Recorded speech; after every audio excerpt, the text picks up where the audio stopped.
Boa noite, tudo bem com vocês? Estamos aqui para mais uma live. Lembrando, nosso horário de live são quinta-feira e domingo, às 9h30 da noite de Portugal e 5h30 da tarde do Brasil. Hoje, eu e Rony vamos conversar sobre um assunto muito legal, que eu acho que vai ser bem interessante para vocês. E eu acho que ele já entrou aqui, eu vou convidá-lo. Ah, foi. Oiê! Alô, Camila. Agora, Boa tarde. boa noite, tudo bem? Tudo bem. Já tá de noite aí? Tá não? Aqui tá de tarde ainda. Então, não se pôs o sol ainda. Eu vi falar também que em Portugal, quando a pessoa ainda não jantou, ela fala boa tarde, não é isso? Aí eu falo bom dia o dia todo, cara. Quero saber se a pessoa jantou ou não, que loucura. Não, eu sou como os franceses. Eu brinco um pouco com essa história porque eu falo bom dia o dia inteiro, seja de noite, seja de manhã, seja de tarde. Então é bonjour, é bom dia todo dia, que assim fica uma linha de produção coerente e Tá, né? Bom, exatamente. para começar nossa live, vamos apresentar. Olá, eu sou a Camila, para quem não me conhece, para quem já me conhece vai ouvir de novo. Sou Camila, eu sou cirurgia dentista formada no Brasil. E você é? Rony Furfuro, médico dentista, formado no Brasil, mestrado em Portugal, trabalho há 35 anos em Portugal em medicina dentária e sou o criador do portal Atlas Lipcast e faço trabalho na área da ortodontia das fissuras labiopalatinas e coordeno uma equipe multidisciplinar que trata e reabilita esses pacientes que nascem com malformações congênitas. Loucura, eu vou melhorar minha apresentação então pro próximo, vou anotar mais coisas. Eu posso reduzir, Camila. Olha, eu sou o tio Rony. Tá feito. Bom, então o tema da nossa live de hoje vai ser sobre dente do siso e a gente colocou o nome Dente do siso tem um juízo. E por que a gente escolheu esse nome? Por que a gente escolheu esse tema para hoje, para nossa conversa? Tem um juízo porque juízo, na realidade, é sinônimo de siso. Siso e juízo são a mesma palavra escrita de forma diferente.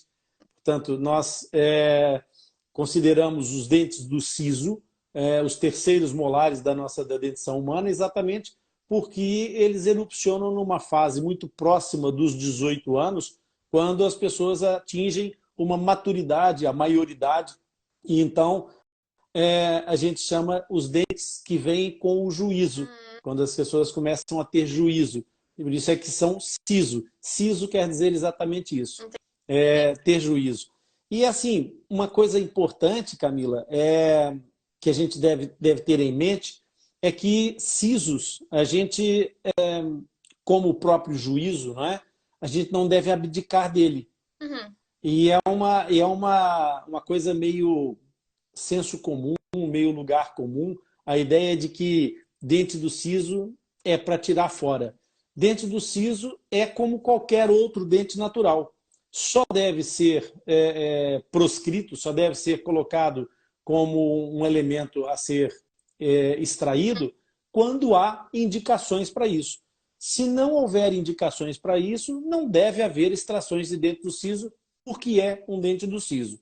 Uhum. E outra razão para não se extrair os dentes do siso é não estar devidamente preparado para o fazer, porque os dentes do siso, até pelo momento da sua risogênese, quando já há uma mandíbula perfeitamente desenvolvida, quando o espaço que sobrou é pouco, que acaba por permitir muitas lacerações dessas raízes, acaba por ser uma situação importante que o jovem dentista, fazendo eco de coisas que a gente já falou para os dentistas DGR, não se aventurem naquilo em que não estejam preparados. Claro. Portanto, não extrair dentes do siso simplesmente porque são dentes do siso, não extrair dentes do siso enquanto não estiverem devidamente preparados. São duas dicas bem importantes para não se meter em aventuras, porque quando você começa a fazer alguma coisa e começa pelo lado errado da história, você começa tendo insucessos, provavelmente você vai se afastar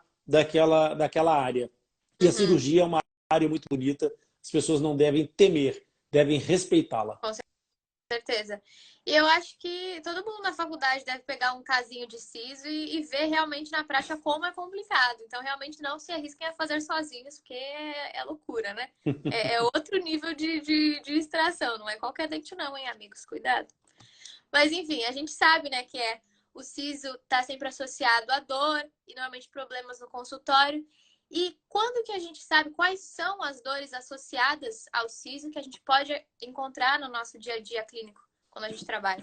Camila, basicamente, eu colocaria que há pelo menos seis coisas que são mais frequentes. Sim, seis coisas são mais frequentes em relação aos dentes do siso na prática, no dia a dia clínico e que os dentistas DGR devem estar atentos.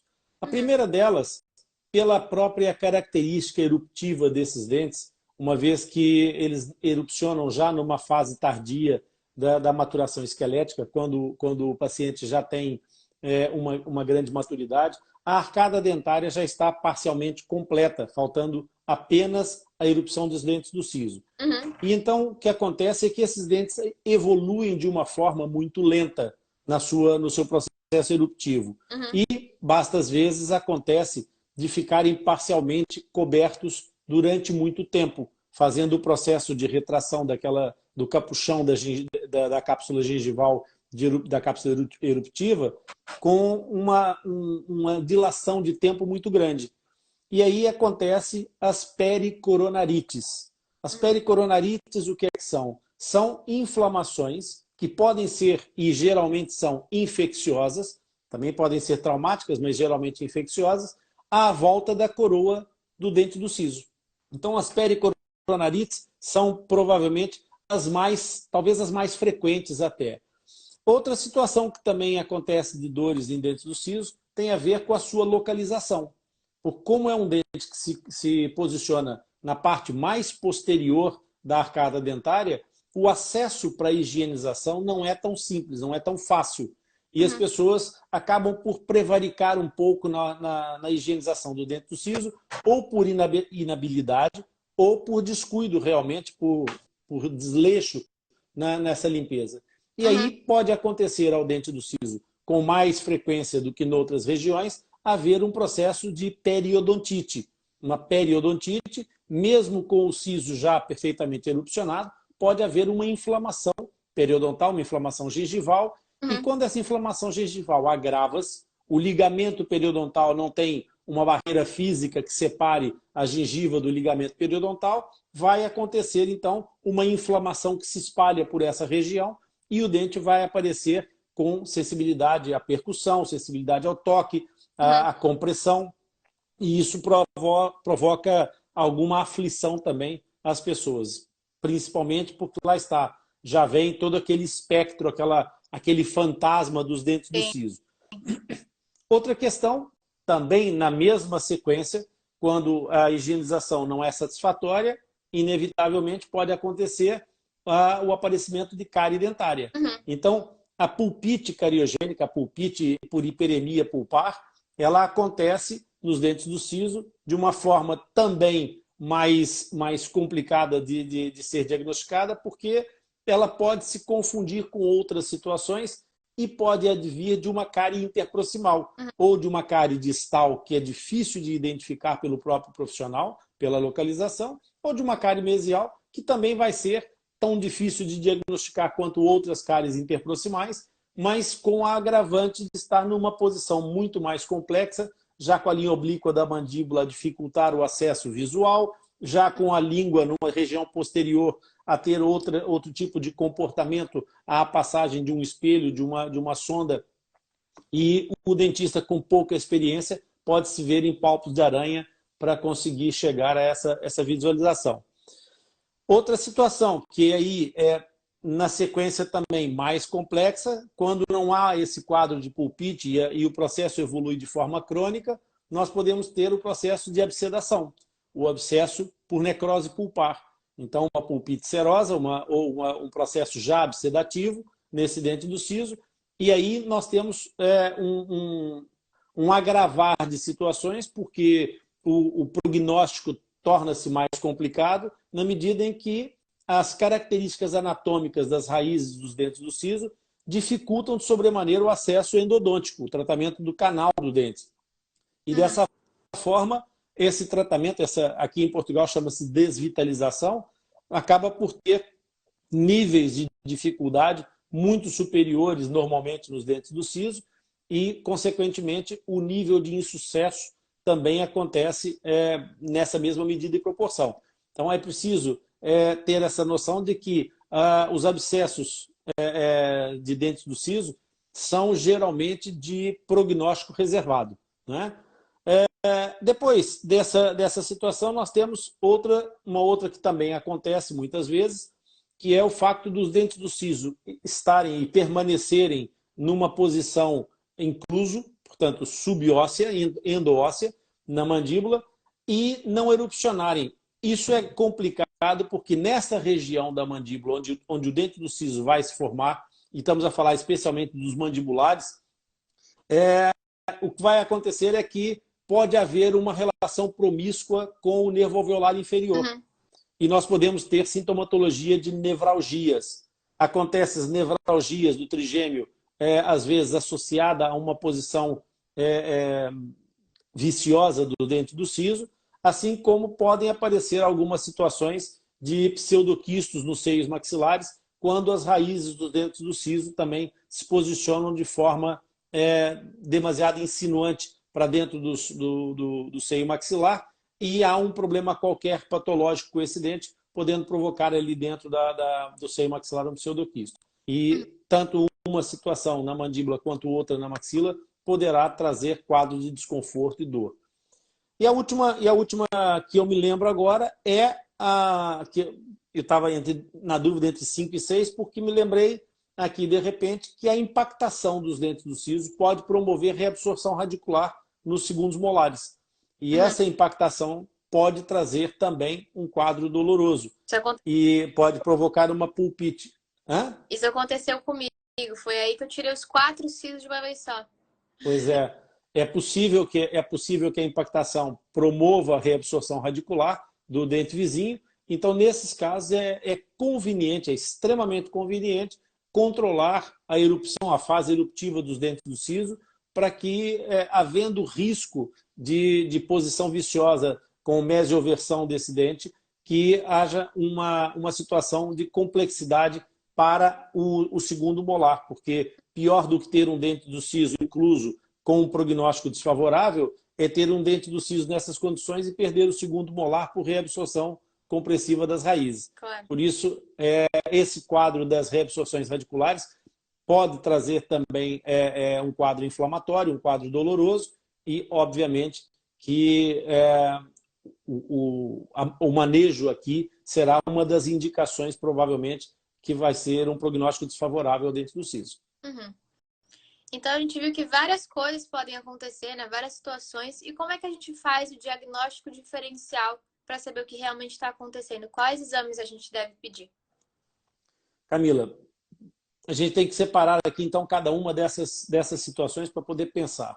O diagnóstico diferencial na pericoronarite é relativamente simples e ele pode ser feito de forma observação clínica.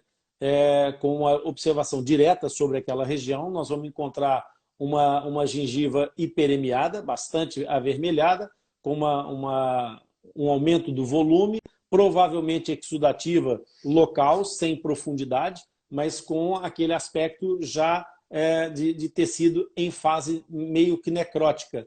E aí essa mucosa vai estar extremamente sangrante, frágil, muito friável, e o dente vai estar bastante sensível à percussão e à compressão, exatamente por causa daquela situação que eu falei de não ter limite físico entre o ligamento periodontal e a gengiva. Uma inflamação dessa natureza pode trazer essa situação. Então, a pericoronarite vai acontecer e o diagnóstico vai ser feito, e é diferente da periodontite na medida que a pericoronarite vai acontecer sobre aquela zona parcialmente coberta de gengiva a cobrir parcialmente a coroa do dente do siso.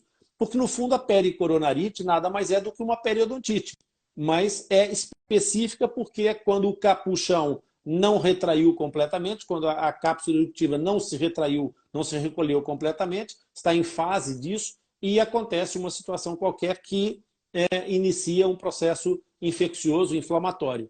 No caso da periodontite, aí a profundidade dessa situação pode ser diferente, então o dentista poderá encontrar uma bolsa periodontal, fazendo a exploração do sulco gengival, poderá encontrar uma bolsa periodontal, uma situação de abscesso já com manifestação edematosa, com aumento de volume desses tecidos ali e, eventualmente, também com mobilidade, com alguma dificuldade de suportar a compressão, mas com uma situação em termos térmicos não muito ativa. Ou seja, o paciente não terá grandes queixas em relação a estímulo térmico. Ou seja, quente e frio não vai fazer diferença. Uma dica para perceber aqui, logo numa primeira avaliação, e diferenciar esse quadro do quadro que nós vamos falar a seguir, é a percussão. Se nós fizermos percussão lateral nesses dentes, eles serão muito sensíveis. E a percussão vertical não será tão sensível. Quando nós passarmos, então, para as pulpites cariogênicas, nas pulpites cariogênicas nós vamos ter exatamente o efeito ao contrário. Nós podemos ter na mesma uma mobilidade geral do dente dentro do alvéolo, mas a percussão será mais dolorosa verticalmente na face oclusal do dente do que na face vestibular ou palatina. Portanto, essa percussão ela remete à zona onde há o processo inflamatório mais agudo. E na pulpite cariogênica ou na pulpite absedativa, na situação da pulpite serosa, no caso dos abscessos, nós vamos ter uma maior inflamação no ápex desse dente. E então, se nós fizermos uma percussão vertical, vai incidir o impacto sobre aquela zona, vai ser mais doloroso. Essas duas situações, na pulpite serosa e na pulpite aguda por hiperemia pulpar, também é relativamente possível fazer um pré-diagnóstico fazendo o uso exatamente do estímulo térmico. A pulpite cariogênica por hiperemia pulpar, ela é extremamente sensível tanto ao calor quanto ao frio. A pulpite serosa, quando já há necrose e absedação, ela não é sensível ao frio. Ou seja, o frio, pelo contrário, vai ajudar a abrandar a dor. Então, nesses casos, o calor, a aplicação de uma estrutura, por exemplo, uma guta percha aquecida, vai fazer com que a dor seja muito mais aguda perante esse estímulo térmico quente do que o estímulo frio. Na pulpite com vitalidade pulpar ainda, mesmo que já em fase já de mortificação, vai ter essa sensibilidade tanto para o frio quanto para o quente, mas muito mais exacerbada para o frio, bem mais exacerbada para o frio. No caso das outras situações, da nevralgia e das reabsorções radiculares, nós vamos ter um aspecto geral absolutamente normal externamente, mas o paciente com queixas de dor. Então, aqui, entre o frigir dos sinais e dos sintomas, os sintomas serão mais relevantes do que os sinais. E nós vamos tentar perceber isso. No caso da impactação, nós vamos ter a tal reatividade inflamatória no segundo molar. Então, quando nós estimularmos o segundo molar, mesmo sem sinais aparentes externos de um processo inflamatório, o segundo molar vai estar sensível à percussão, vai estar sensível ao movimento, à compressão desse dente, e aí é a altura de perceber o que fazer a seguir, que é buscar os diagnósticos diferenciais por ajuda imagiológica. Então, como é que a gente pode fazer isso? Vai fazer uma radiografia panorâmica, uma ortopantomografia, e vai, obviamente, identificar onde é que as estruturas se encontram. Se há um dente ali a fazer algum tipo de compressão, se há um dente incluso, se ele está realmente ali, porque muitas vezes a ausência do terceiro molar na arcada dentária não significa necessariamente inclusão. Nós estamos em fase de evolução da espécie, não é? O Homo sapiens sapiens está perdendo alguns elementos na ordem evolutiva da nossa estrutura corporal. Os quintos dedos estão diminuindo de tamanho cada vez mais, os dedos dos pés estão a diminuir de tamanho e perder função. Os segundos pré-molares começam, às vezes, a falhar a sua formação, os incisivos laterais e os dentes do siso também, porque nós não temos função tanto para o nosso aparelho estomatognático como tínhamos primitivamente. Então, toda essa evolução acaba por fazer com que, muitas vezes, o dentista possa pensar logo em agenesia dos dentes do siso quando não os encontra na arcada dentária na altura em que eles já lá deveriam estar, mas eles podem estar inclusos. Então, a radiografia panorâmica permite essa visibilidade completa. Mas aí é preciso ter bastante atenção, porque a radiografia panorâmica vai te dar uma sobreposição de imagens. E é preciso depois, em caso de prognóstico desfavorável, ter o cuidado de pedir uma tomografia, especialmente em dentes do siso, para perceber as relações promíscuas que possam existir entre as raízes do dente do siso, especialmente esses dentes inclusos, e o canal mandibular, onde está o nervo alveolar inferior. E agora que a gente sabe identificar cada coisa, sabe ver qual vai ser o diagnóstico, né? O que a gente faz em cada um desses casos de dor? Como é que o dentista da EGR pode atuar assim que ele descobre qual que é o diagnóstico? Bom, para pericoronarite, a questão é local, é fazer uma boa lavagem desse dente, dessa gengiva, desse local, fazer uma boa limpeza, uma asepsia, e que pode ser sob anestesia, inclusive, e fazer a ulectomia, uma cirurgia de ulectomia, que é exatamente fazer com que seja apressado o processo de retração do capuchão, fazendo então com que desapareça aquele depósito de lixo que fica ali naquele capucho. No caso da periodontite, Camila, o tratamento habitual para a periodontite, fazer a profilaxia com a remoção de todos os biofilmes que houver naquela região, fazer uma boa limpeza, sob anestesia naturalmente, não é? Fazer uma raspagem, uma sondagem das bolsas e perceber qual a profundidade dessas bolsas, para poder fazer então uma raspagem, um alisamento radicular que permitam que aquele tecido periodontal possa se repor, se regenerar completamente. No caso da pulpite cariogênica, tratamento eletivo, tratamento de cárie dentária, anestesia e fazer eventualmente a remoção do tecido cariado completo e uma proteção pulpar de demora, com hidróxido de cálcio, com uma medicação de forramento pulpar, e deixar em observação para ver qual o grau de reversibilidade dessa irritação, dessa inflamação. Então, fazer um tratamento expectante talvez seja conveniente no caso de chegar até aí com essa sintomatologia. Faça o tratamento expectante, ao fim de 40 dias, voltar a radiografar, avaliar os sintomas. Se há sintomas, voltar a fazer o procedimento. Se não há sintomas, restaurar o dente e tal assunto arrumado. Se, entretanto, ao fim desse processo, houver manifestação, então aí evoluir para a avaliação da viabilidade endodôntica ou não desse dente.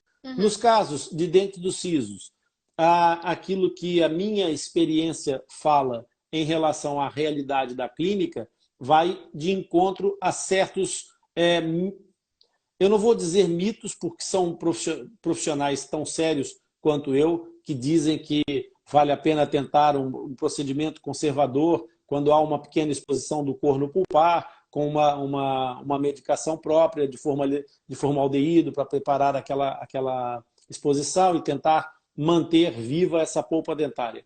A minha experiência diz que os resultados de insucesso são tão mais frequentes que a relação custo-benefício não justifica. E aí eu chamo a atenção para uma coisa muito importante que o dentista da EGR deve ter em linha de conta. Uma coisa é tratar um paciente na escola. Outra coisa é tratar um paciente na sua clínica. Na sua clínica, o paciente não é objeto de estudo. Ele não está ali para você fazer uma experiência para ver se vai resultar ou não. Mas se você optar por essa via, tenha o cuidado, o zelo e a responsabilidade de informar o paciente e dar a ele a opção de escolha se realmente ele quer ou não essa via terapêutica, sabendo do risco de insucesso que pode acontecer. No caso da necrose, mais uma vez, ou vai para a endodontia, para o tratamento endodôntico, ou vai para a indicação de extração dentária. No caso das nevralgias, aí é preciso muito mais atenção. É preciso ter outro tipo de avaliação, perceber se essa nevralgia realmente está relacionada com o alveolar inferior, se realmente está relacionada com o dente do siso, porque há muitas situações de outras patologias que mimetizam dores de nevralgia desse gênero da inclusão de alguns dentes do siso, nomeadamente as disfunções, a síndrome dolorosa da disfunção temporomandibular, que é idiopática e que, por vezes, pode refletir dores ali nessa região e causar essa confusão. Por aí, no caso das nevralgias, talvez seja o ponto mais crítico e difícil de avaliar em todo esse processo. Nas impactações com reabsorção radicular, obviamente o diagnóstico de imagem é essencial, a indicação é desfavorável, é para a extração do dente do siso, nesse caso, e nessas situações perceber se há necessidade de uma reparação radicular ou não, ou se deixa simplesmente haver uma recimentação natural daquela superfície radicular, mesmo que fique com uma erosão, mesmo que fique com uma situação. Essa erosão ela é asséptica, porque ela não teve contato, o dente estava incluso, não houve contato com bactérias, não houve nada, é apenas uma reabsorção por compressão externa, portanto, cessando a força compressiva, cessa a reabsorção. Por isso, não há razão nenhuma para fazer disso uma tempestade num copo d'água. Uhum. E pela nossa conversa, né, até agora, a gente viu que não é sempre que o siso deve ser extraído, né? Mas no caso que a gente opta por fazer a cirurgia de extração do siso, quais são os cuidados que o dentista DGR deve tomar? Camila, o primeiro cuidado ele já deve ter tomado antes. É o mais importante, provavelmente. Chama-se anamnese. Uhum. Esse é o primeiro cuidado em todos os tratamentos, em todas as condições. A partir do momento em que um paciente está sentado na cadeira do dentista, pressuponha sempre que a anamnese está feita e bem feita. Isso é absolutamente necessário, uma história clínica desse paciente. Porque imagina que você vai precisar fazer uma medicação e esse paciente tem algum tipo de alergia, algum tipo de hipersensibilidade, esse paciente tem uma dependência química, esse paciente tem um problema de coagulação, esse paciente está hipocoagulado terapeuticamente. Há aqui uma infinidade de coisas que não vale a pena nós entrarmos, não é esse o objetivo da nossa live de hoje. Portanto, pressuponha sempre a anamnese feita. Depois, obviamente, o auxílio através das imagens. É muito importante ter uma imagem fiável e que essa imagem seja informativa. Fazer uma radiografia apical para fazer uma programação de cirurgia de sisos é um pouco aventura. É muito importante que o dentista tenha uma noção de campo, de acesso do campo mais ampla para poder planejar corretamente a sua intervenção cirúrgica. Porque não é invulgar haver complicações em extrações de sisos. Portanto, intercorrência cirúrgica é uma realidade e diz a lei de Murphy que tudo que pode acontecer, acontece mesmo. Diz isso? Então, essa lei de Murphy, ela diz exatamente que é preciso a gente ter a noção de que o que pode dar errado, vai dar errado. Então, por favor, seja razoável e cuide-se em termos de imagem para ter uma boa referência. Depois, verifique muito bem se esse dente tem ou não tem coleções infecciosas ativas. Porque se tem infecção ativa, não se esqueça de que o sangramento que vai provocar essa intervenção cirúrgica, uma parte dele é aspirado, uma parte é jogado fora, eventualmente na compressa, que vai secar o seu campo visual, mas uma parte desse sangue volta a circular. E uma vez contaminado por aquela coleção purulenta de uma infecção ativa, convém esse paciente estar com uma cobertura antibiótica se houver uma infecção ativa. É claro que a boca é um meio riquíssimo em sepsis, ou seja, tem micro-organismos até mais não. Portanto, a partida, fazer uma cirurgia com cobertura nesses casos e especialmente quando há invasão óssea, não é de todo uma coisa improcedente. Mas convém sempre ter critérios na utilização dos antibióticos, por isso, se houver infecção ativa, sem dúvida nenhuma, promova uma cobertura antibiótica para evitar que esse paciente tenha problemas no pós-operatório. Depois, obviamente, o critério técnico. Não partir para nenhuma cirurgia de dentes do siso sem o devido planejamento. E planejamento, Camila, não é só eu vou anestesiar, vou tirar o dente e vou curetar, suturar e mandar o paciente embora. Isso não é planejamento nenhum. É muito importante analisar os eixos de rotação da raiz, no caso de avulsão, ou seja, perceber a trajetória alveolar. É muito importante perceber a conformação radicular. Raízes fusionadas no ápex, por exemplo, tem uma tábua óssea no meio. Portanto, esse dente pode até luxar, mas não vai avulsionar. Vai ser preciso fazer uma secção dessa tábua óssea. Eventualmente fazer a secção interradicular. E aí portanto, vai ter que ter as brocas, não dá para pegar na hora, né? Tem que estar tudo separado. Até dá, Camila. O problema de tudo acontecer na hora e não haver esse planejamento é que, exatamente, chama-se visão de túnel. Cada vez que você faz uma coisa e que alguma coisa dá errado naquela sua ação, a sua capacidade de raciocinar vai encurtando e você vai perdendo a capacidade de percepção do todo e vai ficando com uma visão em foco, em túnel, ok? E a probabilidade de você não conseguir terminar o processo cirúrgico vai aumentando gradualmente. Eu vou te dar um exemplo muito simples. Você tem um ponto de apoio, por exemplo, para fazer uma remoção de uma fratura que aconteceu durante a cirurgia, tem um ponto de apoio em que o apoio é muito bom. E tem um ponto de apoio que o apoio é péssimo. E você, obviamente, opta por aquilo que é o melhor apoio. Em detrimento do outro, que é pior apoio. Por quê? Porque você só se baseou no apoio porque você não planeou a cirurgia. Porque se você tivesse planeado a cirurgia, você teria percebido que o movimento de avulsão daquela raiz deveria ser contrário ao lado onde tem melhor apoio.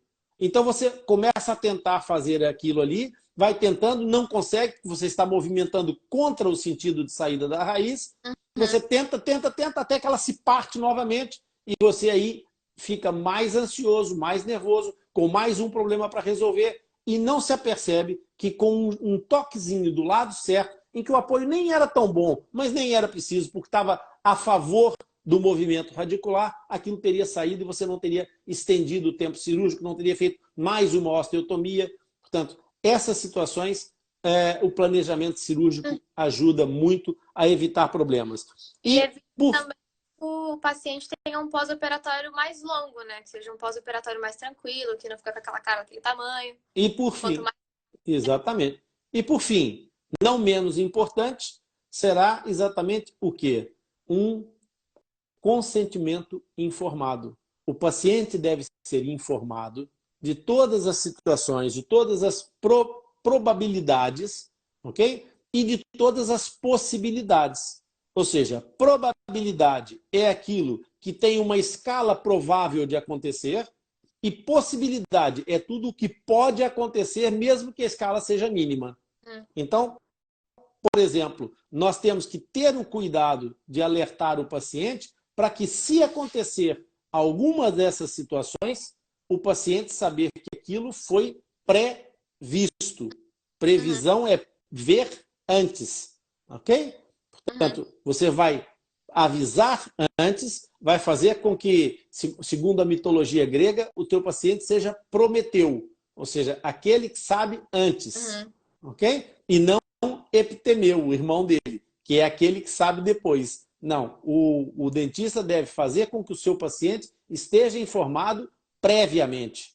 Tudo que você, dentista DGR, disser ao seu paciente antes da intervenção, vão ser explicações. Tudo o que você disser depois do acontecimento, depois do problema acontecido, vai ser desculpa na cabeça do paciente. Mesmo que não seja. A sua explicação vai passar a ser uma desculpa. tem que tomar muito cuidado com isso, porque depois o paciente, você não me falou que isso poderia acontecer, você não me disse que talvez aconteceria. Inclusive, Exatamente. que para você se planejar, assista a nossa última live sobre emergências, porque pode acontecer, né? E a nossa live está muito legal, caso aconteça alguma coisa, para você não ficar desesperado e saber mais o Exatamente. que fazer. Então, mais uma dica aí, anota. Clica no botãozinho aí em qualquer lado e vai lá ver.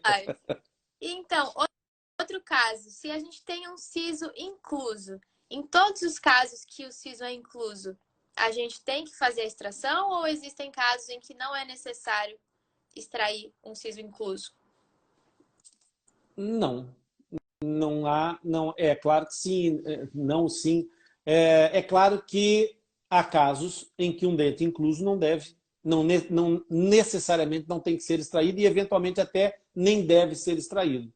Por exemplo, numa situação em que o dente está incluso, um paciente adulto já completamente maduro esqueleticamente, em que a imagem desse dente do siso tem uma risogênese completa, ou seja, não há mais formação radicular, o que significa que a capacidade de movimentação desse siso está muito reduzida ou quase próxima de zero, porque a força radicular de risogênese é que move o dente no sentido eruptivo ou no sentido da coroa do dente, no sentido ápice coronário.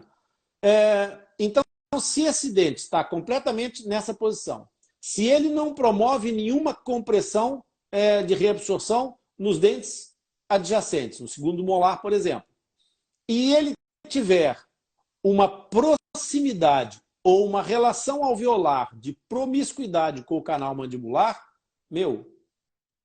por quê? Para que você vai caçar chifre em cabeça de cavalo? Não é? Portanto, não vá meter as mãos onde não é necessário.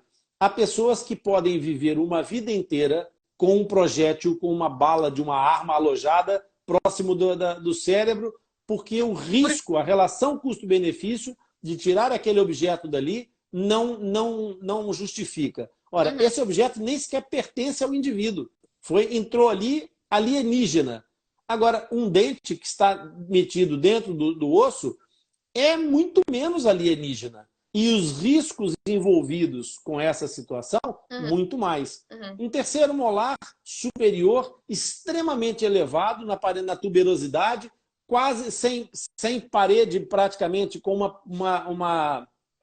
uma zona do seio maxilar completamente desfeita, ocupada pelo próprio dente. A comunicação oroantral é óbvia. O risco de fratura da tuberosidade é enorme. A artéria maxilar passa ali.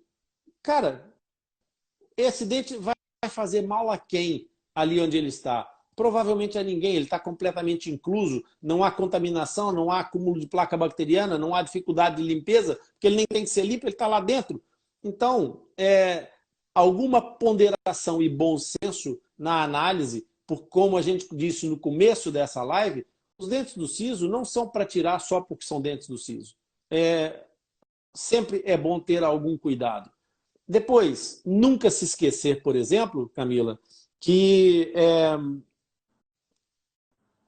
se nós fizermos uma osteotomia de um dente do siso mandibular demasiado larga para poder ter acesso o melhor possível para tentar ganhar alguma capacidade de extração desse dente com o mínimo de trauma, eventualmente para o canal mandibular. O ângulo mandibular é a zona mais friável da mandíbula. É uma das zonas de fratura estudada por Lefort. Portanto, fraturar uma mandíbula num consultório com um movimento de excesso de esforço por alavanca é um acidente que também é evitável. Portanto, há situações em que o grau de profundidade da inclusão também possa ser uma razão para não ir buscar esse dente só porque sim. Fazer uma lavoura naquele osso. Agora vamos lá embaixo buscar esse dente, desenterrá-lo, fazer uma escavação arqueológica na mandíbula do paciente para ir buscar um dente do siso. Por quê? Porque eu sou bom em cirurgia. O seu paciente não está interessado nisso. Certamente que não. Uhum. Eu falo, vamos tirar aqui o de cima, vamos aproveitar e fazer o de baixo. E entrando nesse assunto de escavações e preocupações, quais são as complicações mais comuns que a gente pode encontrar durante uma cirurgia de siso? A primeira eu já falei. Essa. A primeira delas é uma fratura da mandíbula. Uhum. Uma fratura mandibular é um risco iminente. Uma fratura da tuberosidade é outro risco iminente. Falando de fraturas, uma fratura da tábua óssea, ainda que da tábua óssea alveolar, especialmente quando há processos parciais de anquilose, isso acontece. Vai fazer a avulsão do dente e vem junto uma tábua vestibular, uma tábua lingual. Portanto, isso é possível acontecer e é um acidente. Mas depois há aqueles acidentes mais desagradáveis que como nós já falamos hoje na nossa conversa, que eu estou fazendo uma extração, não planejei essa situação, não estou conseguindo luxar o dente, eu vou fazer mais força, tenho o fórceps mal posicionado, porque, entretanto, na zona onde está o dente, o acesso não é tão simples, e aí, forças aplicadas de forma indevida, fratura dentária. Aí começa a festa, porque você não planeou uma cirurgia de campo aberto, planejou apenas uma extração dentária e já vai começar para essa cirurgia com a sua cabeça completamente já em transe, porque aconteceu uma coisa que você não previu. Uhum. E isso é um problema. Outro problema que pode acontecer, que são complicações comuns entre aspas, eu em 35 anos de trabalho, com muitos sisos tirados ao longo desses anos, eu não consigo contá-los, eu tive uma única lesão do nervo alveolar inferior. Uhum. E tive uma lesão parcial do nervo lingual, em 35 anos de trabalho. Portanto, não é comum, mas é aquela história entre a possibilidade e a probabilidade. Seja preparado caso aconteça.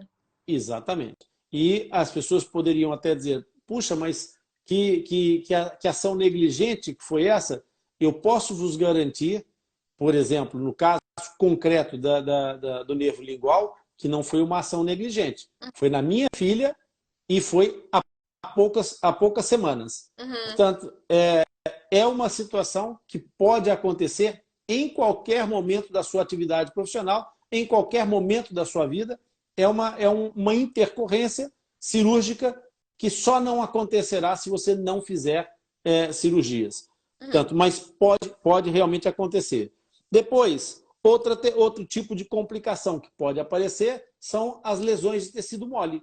Em que, às vezes, no afã de fazer um pouco mais de apoio, de buscar um pouco mais de força, ou às vezes de ir com o instrumento de rotação, de corte rotatório um pouco mais além, apanhar tecido mole e fazer uma laceração de tecidos moles. E aí é uma complicação, porque você vai ter um aumento do sangramento pelo trauma e pela própria ruptura do tecido, e aí, nessa altura, a visão em túnel, outra vez, é preciso que haja alguma experiência para manobrar essas situações. E, obviamente, fruto dessas lacerações, podem advir as hemorragias como uma situação comum, entre aspas, dentro dessa perspectiva de comum que nós estamos a abordar, as hemorragias que podem acontecer tanto pela laceração dos tecidos como pós-avulsão. Na tal situação que eu tive de lesão do nervo alveolar inferior, era um senhor completamente desdentado, só tinha o dente do siso horizontal, mesialmente mesiovertido, e com uma relação promíscua com o alveolar inferior. Então, quando eu fiz a avulsão do siso, a artéria alveolar começou a espirrar, assim, a tirar sangue para fora do alvéolo. Daquele dente. Portanto, os procedimentos de situações hemorrágicas como essa já estão descritos na nossa live anterior. Portanto, as pessoas que tiverem interesse vão ouvir o capítulo sobre emergências em consultório e vão ter já umas boas dicas sobre como resolver essas situações. Com certeza, viu? Fizemos um link incrível. Finalizar a nossa live. Alguma dessas complicações que você falou exigem algum cuidado especial? Devem ser tratadas com mais atenção? Camila, eu acho que há algumas questões importantes em relação a algumas delas. A situação da hemorragia, ela tem, obviamente, uma necessidade de um acompanhamento mais rigoroso, porque é necessário fazer a paragem do sangramento, especialmente dependendo do tipo de sangramento que for, é conveniente. Sendo um sangramento persistente, o paciente não deve sair do consultório em sangramento correndo, com o sangramento em decurso. Por quê? Porque, entre outras coisas, vai dificultar a formação do coágulo dentro do alvéolo extraído. E o risco de uma alveolite seca sobe proporcionalmente a isso. Então, as hemorragias são uma dessas situações.